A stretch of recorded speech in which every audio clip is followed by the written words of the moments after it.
you put yourself in that state of just kind of giving up, unfortunately, because you're not ready to ask yourself the hard questions that come from, like, what could I do to dive into this feeling that I'm feeling a little bit more, to see what actions I could take in order to make this feeling go away, or to actually find a new job, find something that I'm passionate about, start a side hustle, start engaging myself in a way that makes me feel better, number one, and then also solves the problem. That's why a lot of us are stuck, because we have a problem and we don't know how to solve it. Hello, hello, and welcome back to another episode of the podcast, The Elevated Women's Club. I am so excited to have you here. It has been a while. I released another video just on my regular channel, but we are back on the podcast for this week because I felt like this is something that definitely needed to be talked about on the podcast. As you know, if you have been here, if you're a returning subscriber, thank you. And if you're new, welcome. But we are all about elevating on this channel, of course, the Elevated Women's Club. We are all about diving deeper into being the best versions of ourselves. And it doesn't happen at a surface level. And that is not where I have been operating now for a few years. I feel like this topic is so needed because as I go through my healing journey and my inner work journey, and now I'm a coach and I help other women go through this, I feel like a lot of times we get into these spaces where we think, and very validly, right, because we've never been taught these things, but I have done all the hard work for you. I have been through the breakdowns. I have been through the drama, the trauma, the trials and tribulations, and now I have the tips that will help you get on the other side of it. Because again, we've never been taught how to heal and how to get out of a space of feeling normal sometimes. Sometimes we can get so focused on feeling stuck and stagnant and comfortable that we kind of live there. And unfortunately, in some cases, it can turn into severe anxiety or even depression if we stay in that level of stuckness and comfort and stagnation for too long. And we don't want to be there. We don't want to dig ourselves so far down into a pit that we cannot get ourselves out of it. So that is what we are going to be talking about today, is if you are feeling stuck in one or more areas of your life, whether that be your relationships, your job, your friendships, your personal growth, your parenting, your business, we are going to dive into some deep, deep inner work tips and topics today to help you get unstuck, to help you start living normally, and to help you start kind of thriving in that space. Because I'm telling you, after you unpack this today, after you take your pen and your paper out and you write down these tips that I'm going to give you, and you do them, you execute on them, like this week, like we're starting this week, you will see such a dramatic difference in your inner work and how you feel and how you connect better to yourself. So again, we can talk about, areas of life that we feel stuck in all day, but I just want to set the scene and kind of like give you a few examples of how this can show up and manifest in our day-to-day lives. So let's say that you feel stuck in your job. You either A, don't want to be at your job anymore, or B, you just feel stuck at your current level and you know that you want to get to the next level, that you know you want to operate and just deliver at a higher level, but you don't know how to get there. You feel stuck. So let's use the first example of we feel stuck in our job and we don't know what we're going to do. Like, we don't even know where we would go. We don't know how we get out of this. We don't know how we start living to pursue something that we are actually passionate about. Why? Maybe you saw a friend, someone close to you, who had enough at their job too. And a few months ago, they just decided, I can't take it anymore. I'm leaving today. And they kind of left with no plan behind it. And now they're burning through their savings. They might even possibly be asking you for money at this point. You see that, you're terrified. You're like, look, whatever I have now with this current job, I feel like it's so much better than maybe what I see that other person going through. So now you feel like I'm stuck.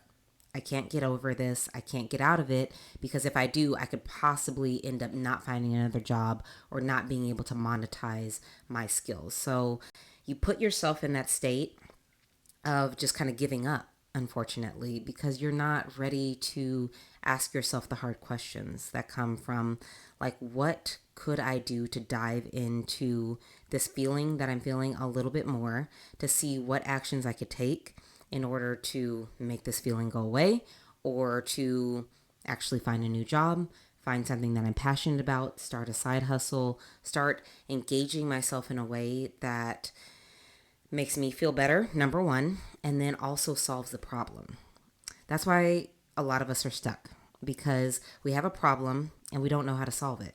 So I'm again going to give us these tips, but I want to set the scene because so many of us have these things that we may not even feel like we're stuck. We're watching this and we're like, I can't really think about the area of life that I'm stuck in. But you know, something deep down in you is not being fulfilled to its highest purpose, its highest potential.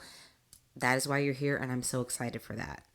Another example that you could have on your job is you know that you want to be in a higher level of management. Right now, you're just an individual contributor, but you have it in your mind because you've never seen this from any of your close friends or family members who they've never made it past that manager level. So you know one day you want to be at the C-suite, like you want to be an executive, you want to be operating at a high level. That's great, wonderful, but you don't know how you're going to get there. So now, as opposed to trying to solve that problem, you look around your circle of influence, your people around you, you don't see it. And so now you feel like you're stuck. You're going to give up because you know you have aspirations, but you don't have anyone to talk to or engage with or discuss the possibility of getting into that C-suite level. So as opposed to like thinking, what ways could I potentially get there? Maybe the first step is I talk to my manager. Maybe the first step is to see if they even think that I'm ready for a promotion to manager. Like, could I start managing people tomorrow? And what would they say that, like, my level of expertise is? How do I communicate? How do I collaborate? How do I give and receive feedback? Like, I don't know. My manager, he doesn't really talk to me, or she doesn't really talk to me about these things. So I'm going to give up.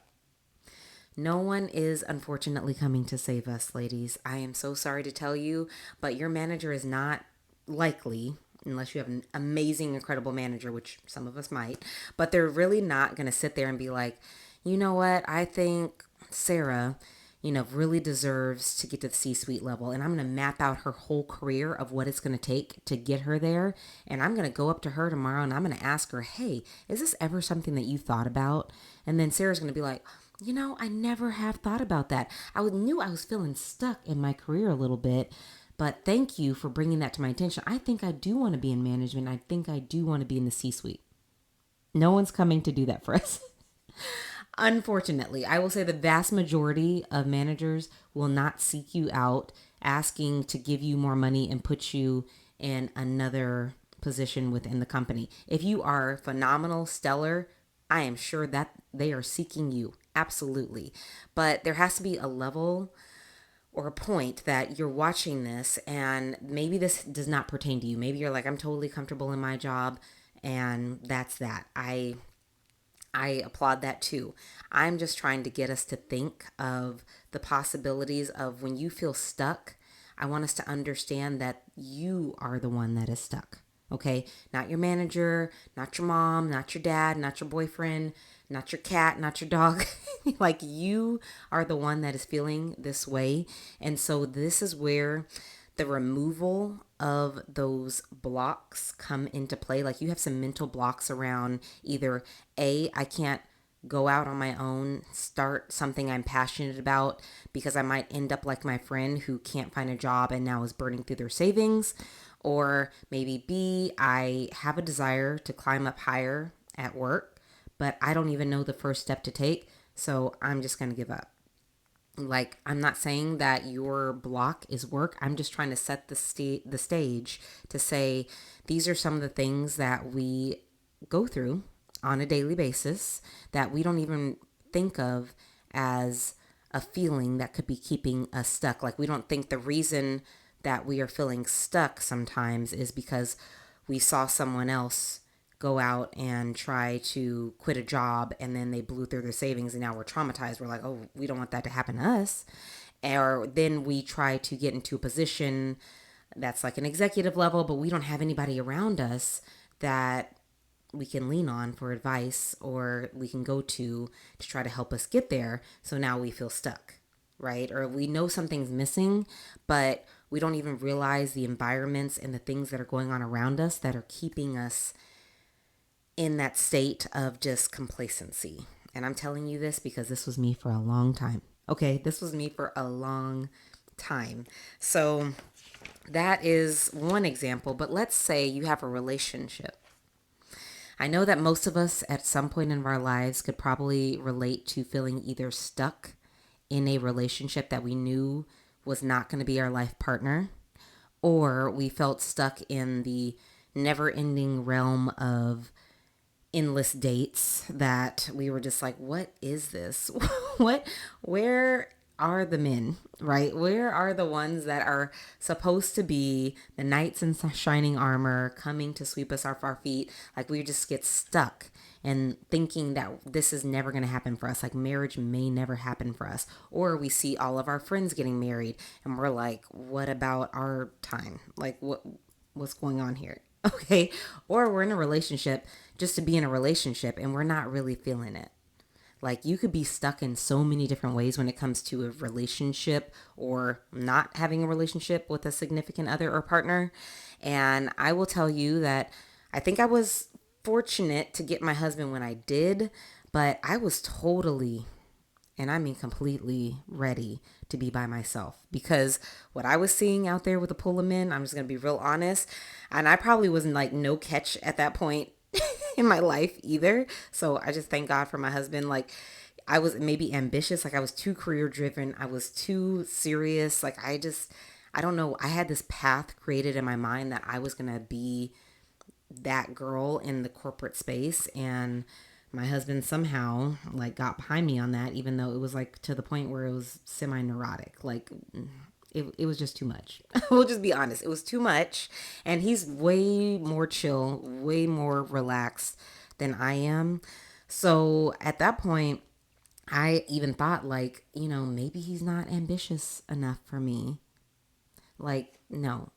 Like, clearly I had a lot of people in my corner that were like, no, you need to explore this option, which I am so grateful and thankful for, because literally we balance each other out. But before him, I was not impressed. I was not thinking that I was going to be with anyone that was out there in the current pool of people that were accessible to me. Like, I didn't think it was going to work out for me to be married happily and have children with anyone. I was totally prepared to work my life away, and that was that. So I felt like I was stuck in like relationship Hades.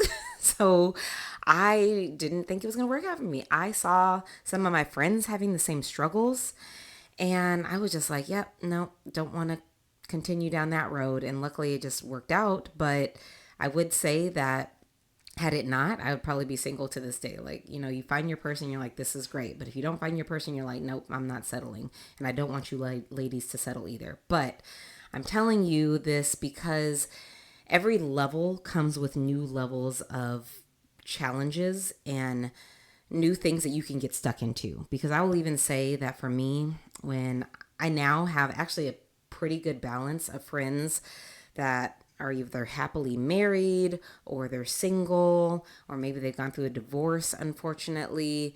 And I get all these different perspectives, but like my married friends and I, like when we talk about it, like we do have incredible, phenomenal husbands, which is amazing, but we're still sometimes not even appreciative of the things that they do for us and the way they do them, because as women, we can balance a million things all at once, right? Men can probably balance 1 to 2 things at once. And it's not going to be the way you want it to be. It's just going to be the way that needs to get done, right? So you think about this, and when I think back to like just an example of my time going through motherhood, I had no idea what I was doing. Like I was crazy. They say mother's intuition, you know what to do. I think that all goes out the window when you have your first kid, in my opinion. Just because type 8 girlies like me were like, no, gotta control it all, gotta overthink, gotta make sure all like the little cute things are done for the baby. And the husband's like, I just want to feed the baby and like change it and put it down for a nap and like all the things that I'm supposed to do. That the mom's like, nope, gotta start working with them now, gotta start doing tummy time, gotta let it go, ladies. I'm saying this because I felt stuck after I had my baby. Like I don't know what hole I climbed into, and I know I had probably some level of postpartum anxiety, depression. I went through it, and even when you have an incredible partner, like you think like, oh yeah, this girl's talking about marriage, and I'm over here single. Like no, there was a level in my marriage where I felt stuck. My friends who are married have other levels that and challenges that they go through where they feel stuck. And sometimes when you let those little moments build up, build up, build up, because number one, chances are you are probably very unaware that these little challenges are you're facing every day are building up, and then they become resentment, and that's how you get into that kind of deeper, darker hole where you feel stuck, you feel anxious, you feel depressed. And that's where I'm trying to get us out of, because I've already done all the hard work, ladies. Like I've been through it. That's why when I started using these tools that we're going to talk about, it helps because you take your inner work to an entirely different level. Like I said, you're not doing this inner work for your husband, your boyfriend, your mom, your dad, your sister. You're doing it for you, because even if they're stuck and they're going through their own internal battle, you got to worry about you. You are the only person you can control. And that has taken me a long time to really like think about and kind of have that set into, to my spirit, because I feel like it's a constant reminder too, because we are also very quick to blame things like our jobs, or like our relationships, or like our parents for why we feel stuck. Like they did this to me. I can't get the promotion because my boss is, whatever, or my boyfriend is not ambitious enough for me. And so it makes me less ambitious, or my parents scarred me, and so now it's really difficult for me to access this healed part of myself and be open to loving people fully and accepting them for who they are. Like I get it, like I've been there for all of that. So I get it. But when you start looking externally, you're never going to find the fulfillment, and you're never going to heal the wound. So I just encourage us again to think about that as we get into the topics and the tips that we're going to talk about, because I want you to not automatically, when you are going through this exercise, to try to look outside of yourself for the solution. In fact, it won't be outside of yourself. It won't. Like, I don't even think the tips that I'm going to give you are going to be outside of yourself. Like, you have to dive deep, and you are the person that may be stuck. So this is the hard inner work that you are likely avoiding to get yourself out of that little hole that we have created for ourselves. And there's nothing wrong with it, because we're all going to have times in life where we feel stuck in something. What you can think that you're killing it at work, but your relationship may be suffering a bit, because your energy can only go so many places. But it's a balance. It really is. Something has to give, something has to compromise. You can have it all, ladies, you really can. But it's like the level of consciousness with trying to have it all. Like, you have to be willing to maybe have some hard conversations in your relationship, because you might be killing it at your job and you're like, look, I don't like it when you don't wash the dishes or don't cook for me when I come home. Like, I'm coming home late. We need to share the responsibilities. I cook for you on these days. You can cook for me on these days. Like, you just have to start having those hard conversations in order to create that balance, that synergy, that harmony in your life that I want us all to have.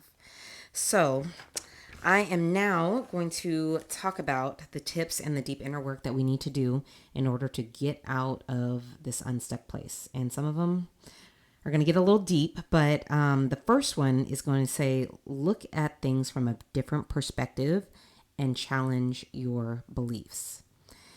This one is very difficult if you're a beginner at it, because we all have beliefs, whether you think you do or don't. Like, of course, we all have biases, we all have beliefs, but it's going to be challenging at first, but it's going to get easier for you to challenge those beliefs. And when you start challenging those beliefs, you start realizing the world doesn't fall apart and it doesn't crumble when you do. And when you look at things from a different perspective, if you have kids, I will just say, quick side note, I hope that you take this to heart. Because if you're not challenging yourself, your perspective, your beliefs, your actions, your thoughts towards them and about them, and their thoughts towards you, it's going to be a tough road parenting, right? I have two small children, but I already see it. I already see being challenged, being questioned. I already see these things within my children that I'm like, oh, I gotta apologize for that, for not making her feel seen or heard. I have to apologize if I make a mistake. I have to tell her mommy was wrong, or I have to tell her, mommy did this when I was younger. It was really hard for me to express my feelings and my emotions, and I had big feelings too. I didn't do everything right. I wasn't nice to my younger sister when we were little either. You're just slowly reparenting yourself when it comes to doing inner work. And so it just trickles down into parenting. So I just wanted to share that with you. If you're a parent, please challenge your beliefs and your perspectives. And I will say that this really helped me a lot because I heard a recent podcast and I felt like I had been doing this enough, and diving deep enough to be like, okay, I had some childhood trauma. They did or said this to me. Okay, I feel like I can think about that differently. I can challenge my belief on that. Not diving deep enough really showed up about a few weeks ago, when I heard this podcast, like I said, that talked about managers and firefighters and how your body can have multiple different personalities and multiple different children existing in it at once. And I don't know why, but that made so much sense to me, because that sometimes you could be going throughout the day, having a wonderful day, and then you get a rogue, random, possibly traumatic thought, and you're just like, oh, my day is shaken, right? So you're like, where did that come from? That is probably an inner child voice talking to you, saying that a need has not been met, and you just keep going on about your day, ignoring it. But your brain, it remembers things. It's called long-term memory for a reason. It's still there, chances are, especially if you had a very strong emotion tied to the traumatic event.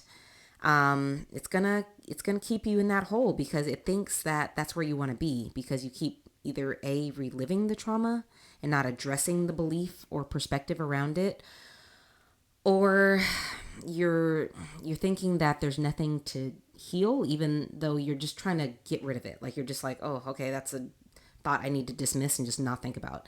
And it's going to be there and it's going to continue to replay until you address it. So when she talked about the managers that were helping you fight the trauma responses, or that were children frozen in time, if you had a strong traumatic event, there is a child or a part of you that is trapped and frozen in time, especially if you vividly remember that traumatic experience, and it's frozen. Honestly, it will likely probably always be there, but you haven't taken the time to address it. And she says in this exercise that she has people do is to stop and freeze in that moment in time and ask that smaller child version of yourself, what do you need from me? And at first, to be honest, I thought that was kind of dumb. I'm going to be honest. I was like, that's ridiculous. I did not believe it.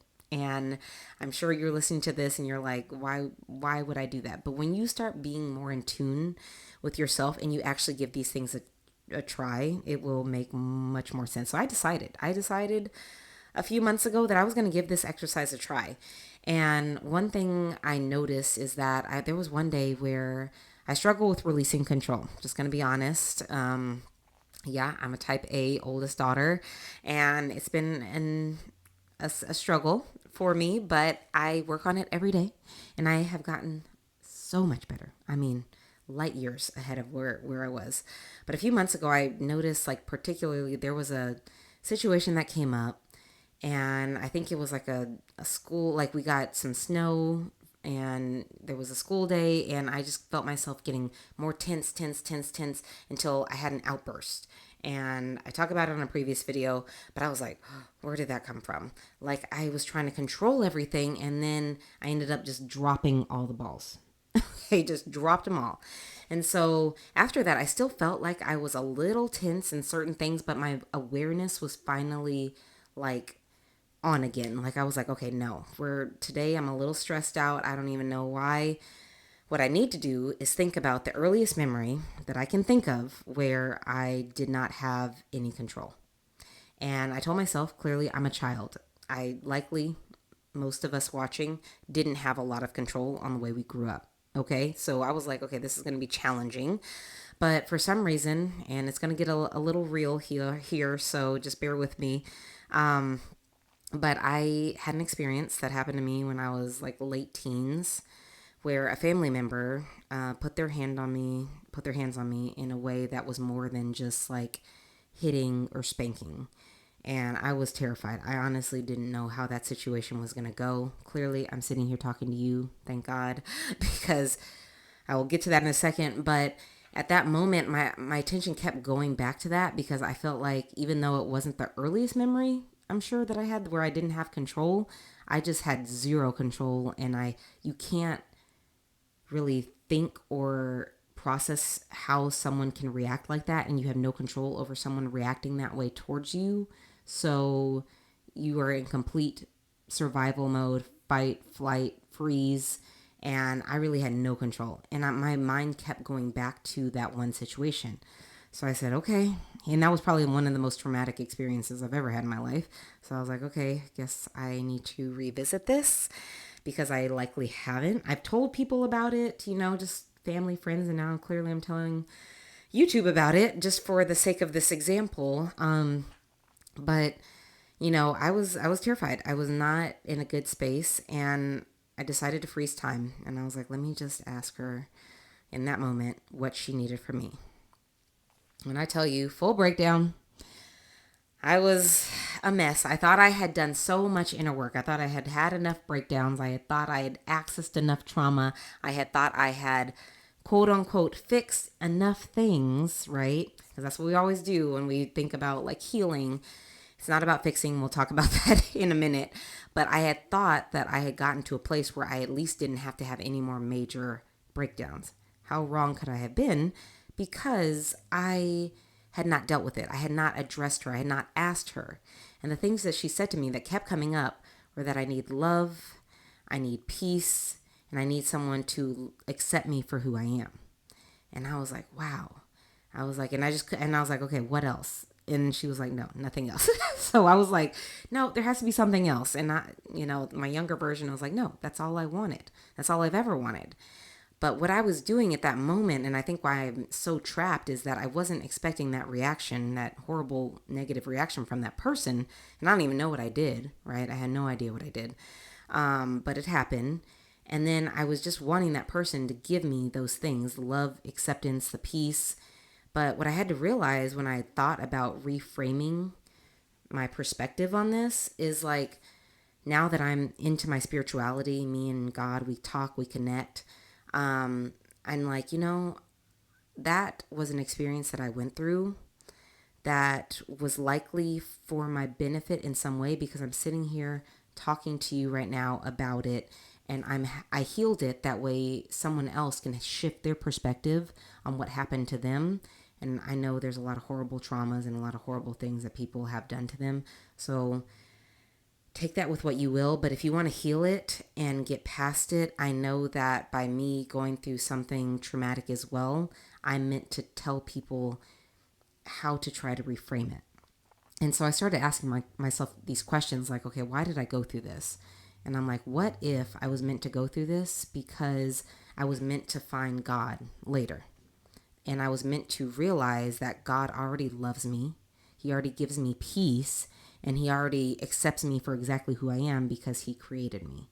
Okay, now I'm into my spirituality. Now I'm thankful that I went through something that allowed me at the time not to see that I had all these things already with God because I was not very connected, but to realize later that the only reason too that I made it out of that situation is because God, because that person was very, very, very angry. And I don't even know how that stopped. I don't know what went through their mind to do that to me. Like, I don't know. So I had no control over it. But all I know is that now I was thankful that I made it out. I am stronger. I survived that trauma because now that helped me heal. That way I could show up and be a better wife, a better mother, a better friend, a better sister. Whether anyone believes that or not, I now have compassion. I now know what I would never do to someone. I now know that I am capable of difficult things and I am capable of understanding deeper meanings to things. What really helped me, though, what I will give you are some questions that I wrote down, which is the radical reframing exercise when you think about what if. So it's the what if exercise. You're reframing kind of what that trauma looks like in your brain. And you start asking yourself a lot of hard questions that you may not like in the beginning, but I promise you, once you dive deep enough, this will pull you out of whatever hole you are in, because the chances are you have not dug deep enough into that hole to really feel like, okay, this is coming up for me. How can I shift this in a way that I'm actually thankful for? So the what if exercise is like, what if the thing that I fear is actually trying to help me or teach me something?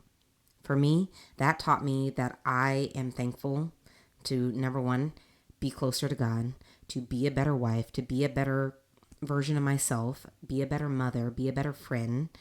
Or what if my triggers are invitations for growth, not obstacles? That one took me out. Because as we all have triggers, we are all human. We all have things that we have had happen to us that kind of put us in a state that maybe emphasizes the trauma, right? Sometimes if we came from a household of yelling and hitting and violence, someone honks a horn or someone yells at you or cuts you off in traffic, what is your first response if you haven't healed that? Something not good. Okay? Some not good words being used, some not good gestures. Like, these are all things, the triggers that you have can be healed. Because trust me. If you knew me before and you know me now, you know that triggers can be healed. And they are lessons, because I even had a experience at work where I was in the middle of something. Like, we all have this happen, and someone pings you and they're like, hey, can you do all of these things?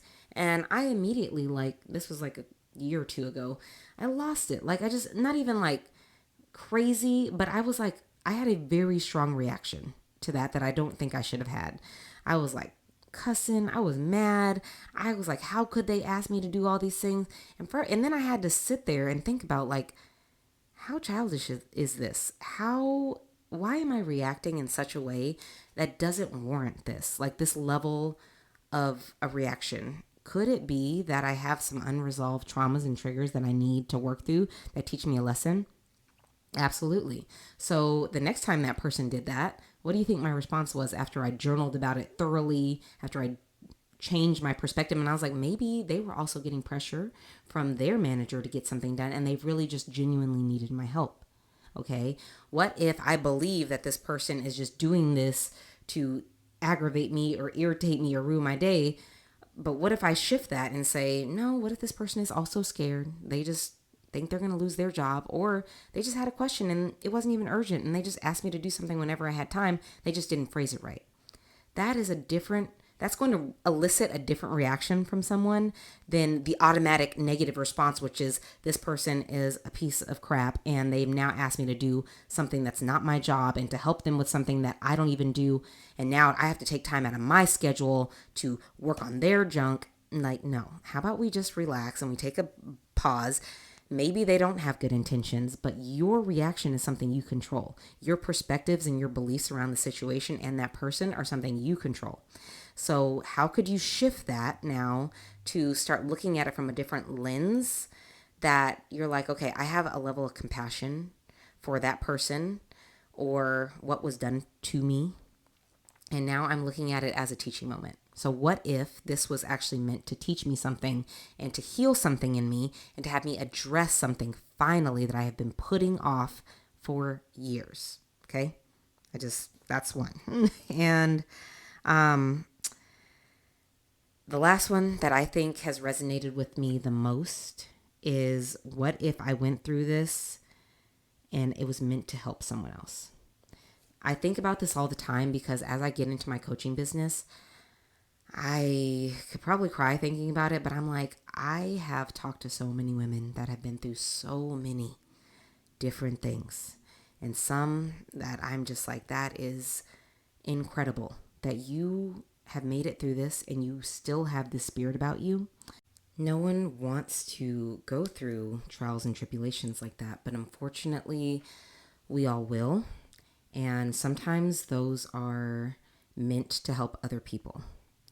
And that was a hard truth for me to come to because as I go through my own experiences, I'm now able to either better relate or understand or give more empathy to people who have different levels of different needs being met. Like, we are all creatures that can help each other. And sometimes what you went through was not meant to always devastate you, right? I'm sure it did. But sometimes it was also meant for you to help someone else. And I know this is a lot of, cosmic alignment and a lot of things that, I had to go through this in order to get my come up. Like, I don't want it to be that type of toxicity. Like, no, you didn't have to go through hard times to have successes. No, you unfortunately went through things likely because you can't control other people and their actions or their words towards you. But now you can say, I made it through that. I made it through that challenge. I am a better person, whether I think so or not, by going through it. How can I use this now to help others with difficult conversations or controlling their own triggers and emotions in their body and releasing that pent up hostility and anger? And for me, it's like when it manifests in things like being stuck, like I'm like, I understand that because I've been there before. So now I'm able to show up differently for people to where I felt like I had no control. I felt like I was looking for things and external people outside of myself to validate me and show up for me and to do things that I could have all done for myself or could have went and sought God for. So I hope that first tip helped. That was looking at things from a different perspective and challenging your beliefs, because that will take you so far in your healing journey. Second deep inner work tip that I have for you is to capture the thought and turn it into gratitude. Please hear me out because this is going to be difficult. And I feel like we as people, unfortunately, a lot of times have like a constant cascading effect of negativity that we have in our lives, but we don't realize that we have choices to turn that into positivity and to be grateful for the things. Like I said, reframing the perspective and belief, but now you're doing it with individual thoughts. Now you have the awareness. Now you've asked yourself the tough questions. What did this trauma teach me? What can I turn it into? How can I look at this differently? These thoughts are still going to show up for you. So you still have to manage them in a way that is going to help you then take those negative thoughts, those sporadic negative thoughts that you've been thinking about for days, months, weeks, years, and now you have to reframe them. This is the deep inner work that nobody does. Usually people just blow off the thought. They're like, oh, I don't want to think about that, so I'm just not going to. That is where I thought like, oh, that's how I work on it. I just ignore it. No, These are the deep inner work tips that we have to challenge ourselves with. Because when you have negative thoughts, they turn into negative beliefs. Then they turn into negative actions. And then it just repeats the cycle until it just becomes your personality. And then you become someone who's negative and jaded and hurt and resentful and sad and lonely and depressed. And that's where all these emotions come from, a slow build up of your innermost thoughts. So for me, I noticed just an example of this, of how I took my negative thought patterns and I turned them into positive ones. I did this one step at a time. I noticed for a long time that I was waking up with a negative thought of something that happened to me in childhood. And that would be one of the first things that I would think about, like not the experience itself, but like how I felt after it. And it was weird. Like, I don't know why. So my brain, for some reason, like I guess every morning for probably, I don't know, at least months, I was thinking the same negative thought over and over every morning. I didn't even realize I was doing it. But when you wake up like that, you automatically are going to be in a bad state of mind. You're not thinking about something good. So I noticed it one day and I was like, wow, I'm waking up kind of like not feeling great for like, at least I realized it was happening for at least a week. And then I was like, what am I thinking about in the morning? And then I'm like, I keep replaying the same negative thought. And I was like, I don't even know how long I've been doing this. And so I was like, okay, what I need to start doing is now catching myself when I have this thought. That'll be the first step. I don't even care if I think about this thought midday, in the evening, like I'll deal with that later. But right now, the first thing that I need to do is catch myself in the morning when I think about it, when I wake up. And that is what I did. So after I caught the thought, I said, okay, I'm going to turn it into a point of gratitude. I'm going to think about my health, my family's health, how I woke up this morning, how my legs work and I'm able to walk to the bathroom, how I'm able to take a deep breath, because a lot of people don't get those same gifts that I was just given this morning when I woke up. A lot of people don't wake up the next day, right? They don't have healthy children, a healthy husband. They're not healthy themselves. So those are all basic gifts that I can think about, as opposed to the same negative traumatic thought that happened years ago that is not serving me. So when I started doing that and I caught it, like I fixed this almost immediately. It probably took 3 days to not think about that every time I woke up. Your brain is a supercomputer. It is incredible. It is going to reprogram itself based on what you tell it to do. It's thinking that you want to relive the same traumatic experience for probably the rest of your life, because that's what you've been thinking about for at least the last couple months, years. So it's like, oh, this is the first thing we think about today. So let's just replay that. Oh, we get a really good, or a really sad emotion from it, and that's what we're used to. So we might as well keep replaying it for you throughout the day. That is what your brain is thinking, because it's very smart, but it's not smart in the best ways to help you sometimes. But I promise you, once you challenge those thoughts, like just think about the repetitive thoughts, the negative thoughts that you're having. A very small percentage of our thoughts every day are actually new thoughts. You are on autopilot a lot of the time.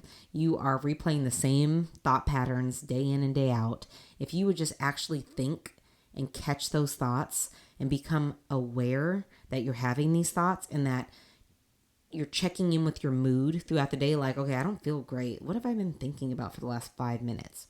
Ask yourself that simple question. And then when you catch that one thought that you're like, that's what it is. Like, I've been thinking about my mom and that argument we had a couple months ago and how I'm still not over it. Maybe I need to have a conversation with her and tell her I'm not over it. I might think she's over it too, and she's not over it either. And we've just been playing off each other's negative energy for the last few months because we haven't addressed it.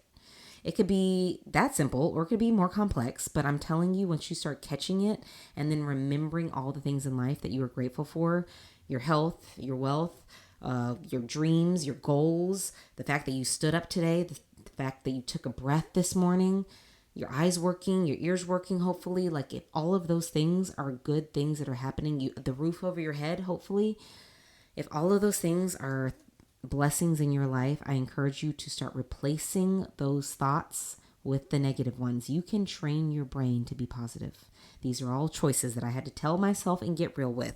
I can choose to be sad, lonely, depressed, and resentful, or I can choose to be grateful that I actually got to wake up this morning and I got to open my eyes and I got to see my beautiful, healthy children, and that I have a roof over my head, and that I have a job that I can go to, that I can coach beautiful women and hear their stories and be empathic and show up for them. Like, I have so many things, but I wasn't thinking about that the first part of my day, which did not set me up well for the rest of the day. So hopefully that helped. And then the third inner work tip is write a love letter to yourself. I encourage it. I actually heard a post by Michael Clark on Instagram saying, staying committed to healthy daily habits is like writing a series of love letters to your future self. It was beautiful. Okay. And I know you're thinking like, okay, he's talking about daily habits. Absolutely. I agree, because I have a whole video on how we don't really need to have goals anymore. We need to have daily habits. But I took this very literally. I was like, I should write a love letter to myself. So that's the third inner work tip, because I guarantee that if you were on this healing journey, you have been steadily looking for things that you need to quote unquote fix, or things that you need to feel, or what you need to improve upon. You have not even took a step back to think about all of the progress that you have made, and that you have done so many incredible things, and you are just such an incredible person that you have just been trying to go, move the goalposts, keep striving for more. You have not even come up for air. I know you haven't. I'm just going to be real honest. You probably have not congratulated yourself enough. Okay, so I want you to write a love letter to yourself every week, and you tell yourself all the incredible, amazing things that you have done in your life, not just for the week, in your life. I don't care if it becomes repetitive. Just say, I have beautiful hair. I have beautiful skin. I treat my friends with kindness. I show up for my family. I show up for myself. I'm learning more. I'm elevating. I'm becoming the woman that I want my children to look up to. And that in itself, or you probably already are, but that in itself, just the fact that you were trying and you woke up today with an intention to be the best version of yourself, that is commendable. Okay, write that in your love letter to yourself, because not everyone does that. Not everyone is trying to elevate their life, heal their traumas, and do the hard inner work that it takes in order to become the best version of themselves. So I want you to start doing that. I want you to write that love letter, tell yourself how incredible and amazing you are, and it will become easier. It's hard for us, for some reason, to say good things about ourselves. It's hard for us to pat ourselves on the back because we're thinking we're not doing enough. You are doing more than enough, chances are. I bet you are. I know you are. So write it down. It will become easier. You'll start saying, oh, wow. You probably will fill up a notebook and be like, girl, you did that? Yes, you did. Reread it at least 2 or 3 times that week, and then write another one. And that will get you unstuck. I promise, because you'll start seeing all the incredible things that you do and the amazing, incredible person that you are. So write that love letter. Okay, write it. So again, I think that we need to dive deeper. If you saw this, and I hope that you did, and I hope you got something from it, and if you have any questions, leave them in the comments below. Tell me how I can help. Let me know if there is another deep inner work tip that you would recommend that someone else do, because I want us to bounce these ideas off of each other. It is going to help us so much, because you can't be that future version of yourself that I know deep down you still feel like you have something that you want to accomplish, that you want to do, right? We talked about moving the goalposts, but let's also stop and think about how incredible we already are. And that's fine. It's great to have hopes and dreams and goals. That's wonderful. But start healing the parts of yourself that need to be healed. Start looking at the inner child, asking her what she needs from you, looking at things from a different perspective, challenging yourself to dig deeper, write those love letters to yourself, hold yourself accountable, and do the inner work, because it will transform you, and you will not even recognize yourself a few months from now when you start doing these small, deep inner work tips that I just shared with you on today's video. So again, if you like this and you found it helpful, please leave me a comment below, and please like, comment, subscribe, and let me know how else I can better serve you. Until next time, bye.